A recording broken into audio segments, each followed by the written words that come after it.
ঢাকার বঙ্গবন্ধু জাতীয় স্টেডিয়ামে আজ এএফসি এশিয়ান কাপ 2027 বাছাই পর্বে এক রুদ্ধশ্বাস লড়াইয়ে ভারতকে 1-0 গোলে হারিয়ে দারুণ এক জয় তুলে নিয়েছে বাংলাদেশ। ম্যাচ শুরু থেকে মাঠে ছিল দমবন্ধ উত্তেজনা।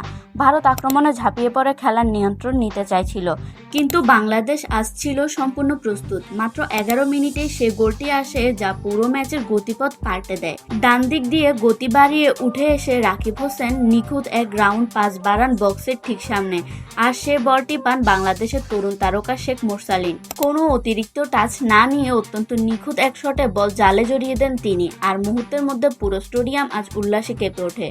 গোলের পর ভারত মরিয়া হয়ে ম্যাচে ফেরার চেষ্টা করে, একের পর এক আক্রমণ সাজায়, কিন্তু আজ বাংলাদেশের রক্ষণভাগ ছিল ইস্পাতের মতো দৃঢ়। গোলরক্ষক সহ ডিফেন্সের সবাই দুর্দান্ত সমন্বয়ে ভারতীয়দের প্রতিটি আক্রমণ ঠেকিয়ে দেয়। পুরো ম্যাচ জুড়ে বাংলাদেশের প্রেসিং, গতি আর শৃঙ্খলা ছিল চোখে পড়ার মতো। ভারত বল দখলে এগিয়ে থাকলেও গোলের সামনে গিয়ে তারা আজ কোনোভাবে কার্যকর হতে পারেনি। বিপরীতে এক গোলে এগিয়ে থেকে বাংলাদেশ ম্যাচ নিয়ন্ত্রণ করেছে দারুণ বুদ্ধিমত্তার সঙ্গে।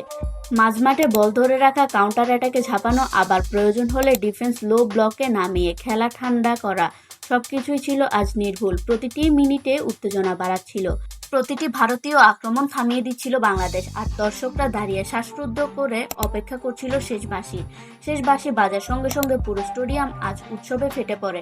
কারণ এই জয় শুধু 3 পয়েন্টেই নয়, এটি বাংলাদেশের আত্মসম্মানের জয়, মানসিক শক্তির জয়। রাকিবের নিখুঁত পাস থেকে মোরসালিনের জোড়া টাচে তৈরি যেভাবে আজকের গোলটি হয়েছে, তা নিঃসন্দেহে বাংলাদেশের ফুটবলের জন্য নতুন আশার প্রতীক। দীর্ঘদিনের চাপ আর হতাশার মাঝেও আজ বাংলাদেশের ফুটবলাররা মাঠে নিজেদের প্রমাণ করেছেন। সমর্থকদের মুখে আজ আবার হাসি ফিরেছে, খেলোয়াড়রা নতুন আত্মবিশ্বাস পেয়েছে, আর আগামী ম্যাচগুলোতে আজকের এই জয়ের উৎসাহ নিঃসন্দেহে বড় ভূমিকা রাখবে। সব মিলিয়ে রাকিবের দারুণ অ্যাসিস্ট আর মোরসালিনের দুর্দান্ত ফিনিশে পাওয়া বাংলাদেশ আজকের 1-0 গোলের যে উত্তেজনা ভরা ঐতিহাসিক জয় তুলে নিয়েছে, তা বাংলাদেশের ফুটবলের নতুন অধ্যায়ের সূচনা করে দিল।